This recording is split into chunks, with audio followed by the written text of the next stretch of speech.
Hey guys, welcome to the channel. Today I have a 2011 Toyota Camry and there is a maintenance require notice right here.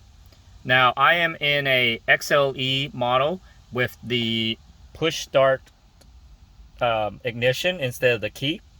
So first you want to press the trip to trip A and then turn off the vehicle, or basically it's not on. Wait till it turns off, and then you have to hold the trip button and then push the ignition start twice. You don't have to turn on the car, so let me do that.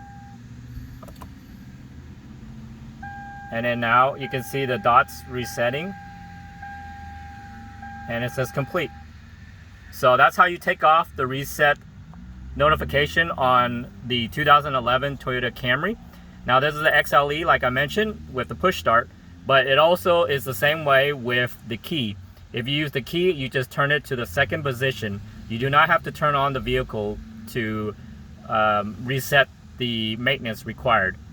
So you got to remember to push the trip, hold it down while you are turning the key, or pushing the ignition start twice, and then it will reset that maintenance required.